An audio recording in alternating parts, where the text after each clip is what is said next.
going on, guys? It's your boy the Markham Knight here. Today's video is going to be all about the new Death of Superman animated movie. Now before I go into any details here, I do kind of want to watch it. This is a sneak preview, so I'm going to watch it and I'm going to give my thoughts on it as I'm watching it and maybe a little bit after to kind of explain that a little more to people. This is an animated movie set in the DC animated movie universe, and it's going to kind of explore the death of Superman at the hands of Doomsday. So that's kind of the prelude I'm going to give you. Let's go ahead and jump in here and then I can go ahead and talk about it a little more after. Let's get started.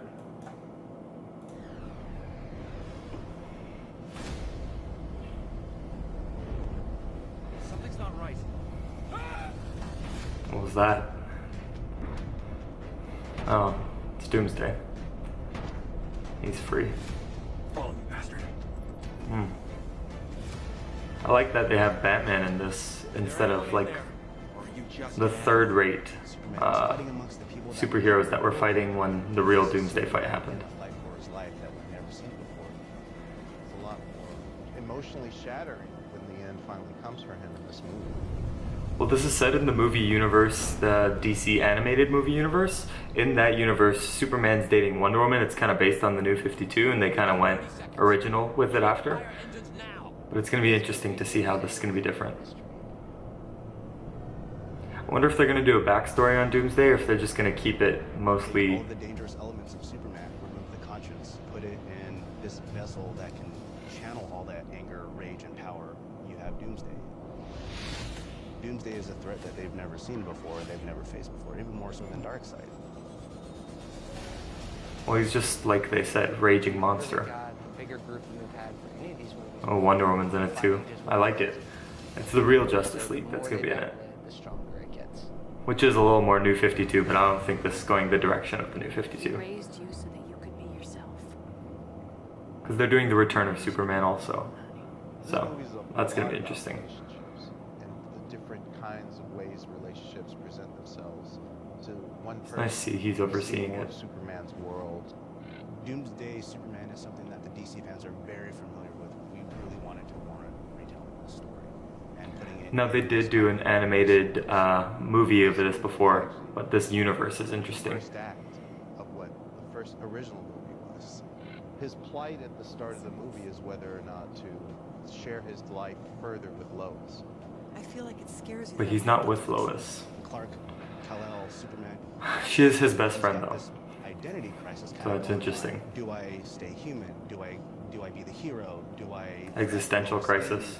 There's a reason why I'm so secretive. And? He's willing to not only admit Wow, he told Lois. he's in love with this person and make this connection by revealing who he really is, but then on another level, he's willing to sacrifice all of that. We have other characters that weren't in the first movie. We incorporate the Justice League in this movie as well. It's going to be interesting to see how everybody fits A lot in. of their scenes in this movie are basically And scenes where how he's Superman and Wonder Woman work. Aren't you worried? About what? About bringing her into your world. The dangers. The sacrifice. Are they pretending like he's not with Wonder There's Woman? something very I don't know. vulnerable about that. Hopefully that's an element that the audience can. In Justice League Teen Titans, he and Wonder Woman were still together. I feel like I say this a couple of times a week, but thanks, Superman. I don't know what we'd do without you. We definitely wanted to touch on the idea that Superman's existence, who he is as a person, affects everyone. I'm like really interested to see this now. In this movie, we introduced Bibbo, who has Oh, no there you real go. connection to Superman other than he's a huge fan. How about a picture for the joint? He's in the comic I books. really feel the producers do a great job of setting up that likability from Bibbo. That They've really gotten into it in Rebirth. the story of him being saved in connection to all the other characters. Say Superman! Superman! So he's our touchstone in the story that connects this story to what fans. It's that relatable character. Hey, if you ain't got a place to go, you can stay with me while Superman cleans this clown's clock. Real justice isn't reserved for some. It's everyone's right. Jerry O'Connell, who voices our Superman, has done a fantastic job, and Lois in this movie really had a very pivotal role.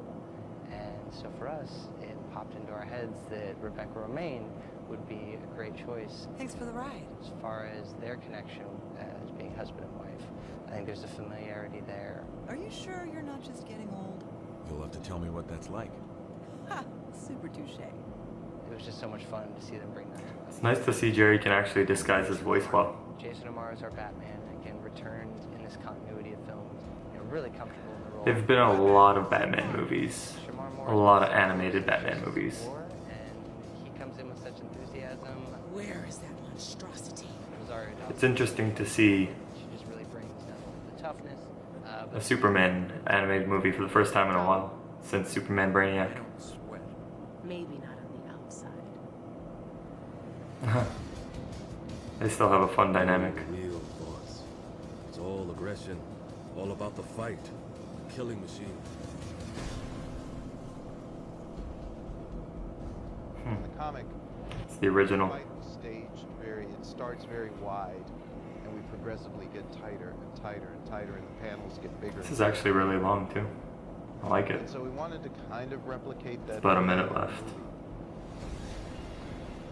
Superman has an emotional investment in stopping Doomsday. The idea that he may not survive is the first time he's ever had to deal with that kind of emotion. There's a point where we see the realization in his eyes. They added the heat vision, kind of like in Batman vs. Superman.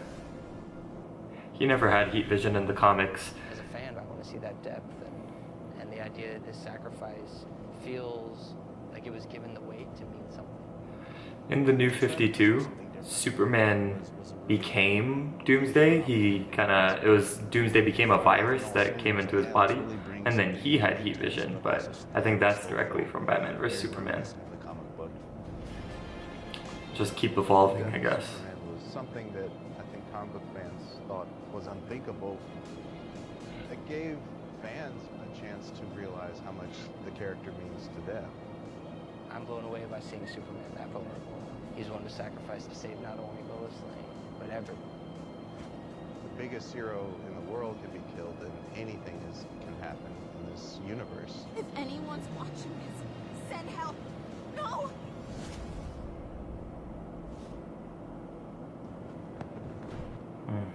That's it. Okay, I'm gonna put that down here.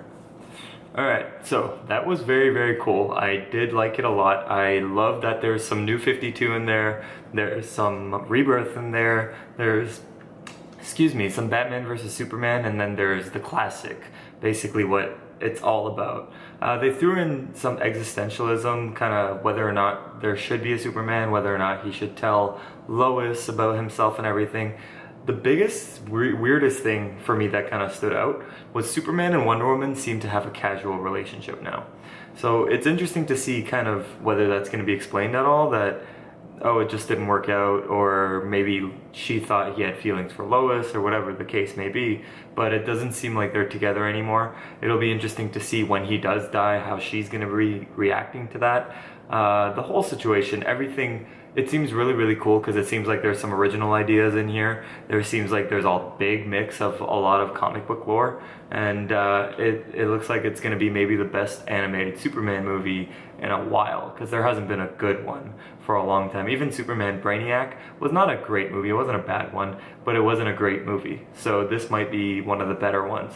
And I am interested to see something that's finally not just Batman, kind of like how they came out with the Teen Titans movie, the Judas Contract. So it's nice to see they're kind of moving away from just so much Batman-centric stuff. And I love Batman, but it's definitely interesting to see someone else kind of get a little spotlight again. And Superman, he kind of was their bread and butter back in the day, so it is nice to kind of see them feature him again in something again. But anyways, guys, that's what I think. Tell me what you think. This is the Markham Knight, and I need you to like, comment, and subscribe.